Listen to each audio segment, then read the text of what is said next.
26 तारीख को पूरा 6 महीने हो जाएंगे और सरकार को 7 साल हो जाएंगे 26 तारीख को ही। सरकार बात नहीं मान रही। 6 महीने आंदोलन को चलते हुए हो गए। दिल्ली को बहुत बॉर्डरों से घेर कर रखा है। सरकार नहीं बात मानेगी तो ये निर्णय संयुक्त मोर्चे ने लिया कि ब्लैक डे मनाएंगे। 26 तारीख का काला दिवस मनाएंगे।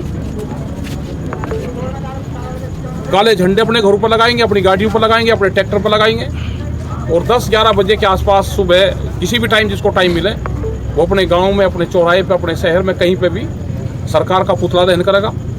ये निर्णय वहाँ पे लिया गया है क्योंकि सरकार बात नहीं मान रही। कोरोना काल है, बड़ा प्रोग्राम दूसरा नहीं कर रहे, इसलिए ये है कि 26 तारीख को 6 महीने हो जाएंगे तो काला दिवस मनाया जाएगा। तो ये किसानों के गुस्से का इजहार है कि जिस तरह से सरकार बात नहीं मान रही। पहला आप कहते थे कि सरकार मिल नहीं रही और अब तो सरकार बोल भी नहीं रही। मिलने के साथ साथ सरकार कहीं बोल देती थी, मिल भी नहीं रही। तो इस तरह के सांकेतिक विरोध से आप मानते हैं कि सरकार पर दबाव बनेगा? हाँ, तो बिल्कुल दबाव बनेगा। ये जाएगा, आम लोगों को पता चलेगा, ये बिल्कुल दबाव बनेगा। एक आंदोलन करने का ये भी एक तरीका है। तो अलग अलग तरीके इस आंदोलन में अपनाए जा रहे। तो ब्लैक डे का भी एक आंदोलन का तरीका है और उस आंदोलन के तरीके को हम अख्तियार करेंगे, सरकारों तक अपनी बात पहुंचाने का काम करेंगे। आप हमेशा बहुत सशक्त अपील करते हैं, तो इस बारे में भी आपने किसानों से क्या अपील की है? किस तरह से लोगों को संदेश भेजा है?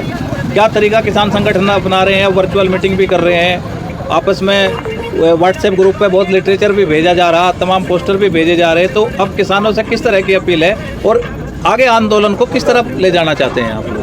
आंदोलन शांतिपूर्ण तरीके से रहेगा, चलता रहेगा। आंदोलन लंबा चलेगा तो किसान उसकी तैयारी जरूर करें। अपने खेत पे जैसे ध्यान देता है उसी तरह का ध्यान अपने आंदोलन पर दे। जो पोस्टर भेजे जा रहे हैं उनको पढ़े, जो गाइडलाइंस है उसको पढ़े और शांतिपूर्ण तरीके से जो जहाँ पे है वहीं पे ही प्रदर्शन करें। वो इसका हिस्सा बने आंदोलन का और जब भी सरकारों तक ये मैसेज आएगा। कोरोना का कोहराम किसानों को सरकारें और मीडिया मिलकर कर रही हैं बदनाम।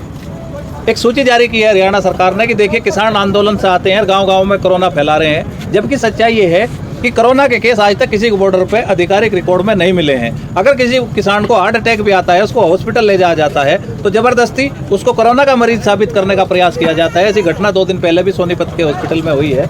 जिनको कोरोना बताते हैं उनका पोस्टमार्टम देश में होता नहीं है, उनका पोस्टमार्टम भी हुआ, फिर भी मीडिया उनको कोरोना बता रही है। तो ये सरकार के साथ मिलकर जो है एक बड़ा अभियान किसान आंदोलन को बदनाम करने का है। टिकैत साहब, आप इससे कैसे निपटेंगे? इससे निपटेंगे, सोशल मीडिया के माध्यम से निपटेंगे। और अपने लोग समझदार हैं, गाँव में जो प्रचार होता है वो प्रचार पूर्ण रूप से झूठा प्रचार होता है। कोरोना का उद्गम स्थल ये आंदोलन नहीं है, ये तो कॉलोनियाँ हैं, ये तो घर हैं। पूर्ण रूप से ये घर हैं अपने और ये ना खाली होंगे।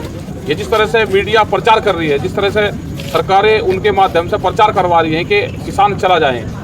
अगर कोरोना काल में देश में कानून आ सकते हैं तो कोरोना काल में ही देश में से कानून खत्म भी हो सकते हैं। अगर इतनी ज़्यादा चिंता है तो आप कानून को वापसी ले लो, MSP पे कानून बनाओ, उसकी घोषणा करो। देश में अगर कोरोना है, कोई बीमारी है तो उसके नाम पे आप हॉस्पिटल, ऑक्सीजन हॉस्पिटल का आप वो करो। गाँवों में हॉस्पिटल बने हुए हैं, उनकी बिल्डिंगें बने हुई हैं, वहाँ पे कोई डॉक्टर नहीं है, दवाइयाँ नहीं है। सरकारों को पहले ध्यान देना चाहिए कि बीमार कोई आदमी है तो उसको अस्पताल मिले।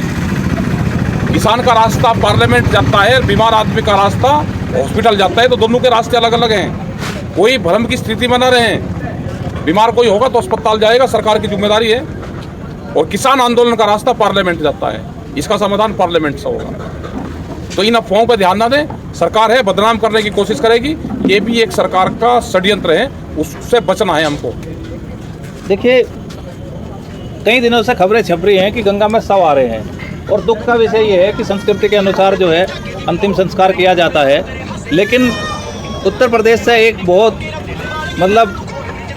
एकदम मानवता को शर्मसार कर देने वाली एक तस्वीर सामने आई कि पुलिस के कुछ लोगों ने एक आदमी को टार में डाल के जला दिया। दूसरी एक तस्वीर सामने आई कि गंगा के किनारे शव को रेत के नीचे दाब दिया गया और जैसे ही हल्की सी बारिश हुई में सब बॉडी ऊपर आ गई। इस तरह का कहर देश में है, लेकिन सरकार मानने को तैयार नहीं है, इंतजाम को तैयार नहीं है। केवल सरकार को किसानों को बदनाम करना है। आपके पीछे जो झोपड़ी है, इस तरह की साइड में झोपड़ी है, तमाम अलग अलग टेंट घर जैसे लोगों ने बना के और बड़े डिस्टेंस के साथ रह रहे हैं, कुछ परिवार भी रह रहे हैं। तो तमाम एहतियात यहाँ पे बढ़ती जा रही, फिर भी किसान आंदोलन को बदनाम किया जा रहा। तो सरकार अपनी नाकामी छिपाने के लिए जो कर रही है उस पर आपका क्या कहना है? सरकार को तो ये है कि आंदोलन से किसान अपने घर चले जाए, लोग मरे जीवे कुछ ही हो, उससे ना कोरोना का कोई मतलब है, ना इनकी गिनती हो रही कितने लोगों की डेथ हो रही।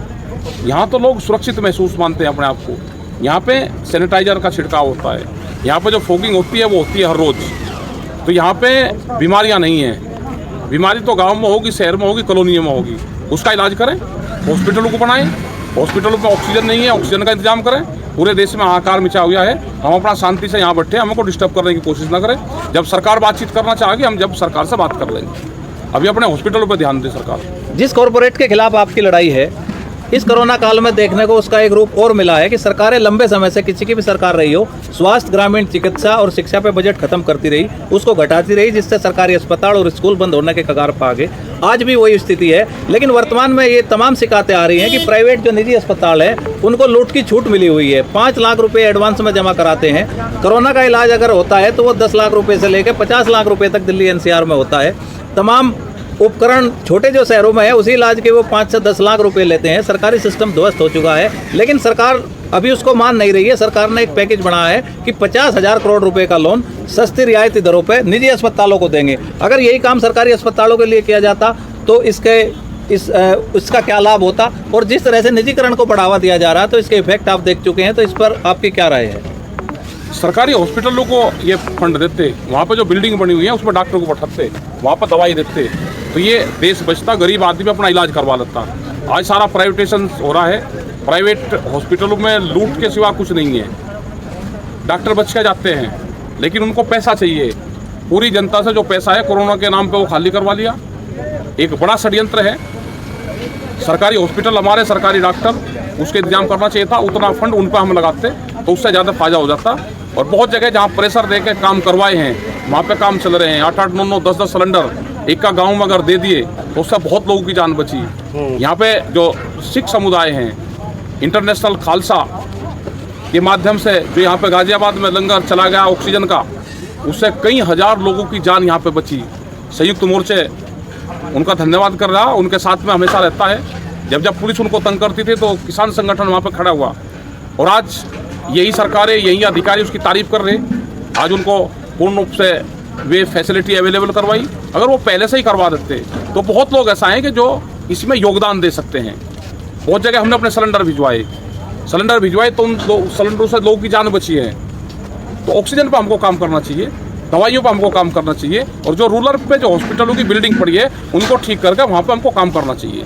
आपदा के समय चाहे कोई सरकार हो, अगर हमारे आसपास या कहीं भी दुनिया में कोई आपदा आती है तो सरकारें एक दूसरे की मदद करती हैं। लेकिन हिंदुस्तान में बहुत सारी तस्वीरें और खबरें इस तरह की आ रही कि मदद करने वालों पर ही मुकदमा लिखा जा रहा, चाहे वो सिविल सोसाइटी हो या किसी राजनीतिक दल के लोग हो। उनसे क्राइम ब्रांच पूछताछ करती है, उनकी एम्बुलेंस बंद कर दी जाती हैं और तमाम ऐसी दिक्कतें पैदा की जाती हैं। उन पर ऑक्सीजन स्टोरेज के मुकदमे लगते हैं। तो इस पर सरकार की क्या मंशा है? सरकार की मंशा ये है कि लोगों को मरने दो। ये हो सकता है किसी दवाई का ट्रायल हो रहा हो, ये समझ में नहीं आया कि लोग मर रहे हैं और सरकार पूर्ण रूप से चुप है। लोगों को मरने के लिए छोड़ दे। अगर कोई मदद करता है तो उसे कहे कि ना इसकी मदद मत कर, उसके ऊपर मुकदमा लिखा जाता है। तो पहली बार देखने को मिला।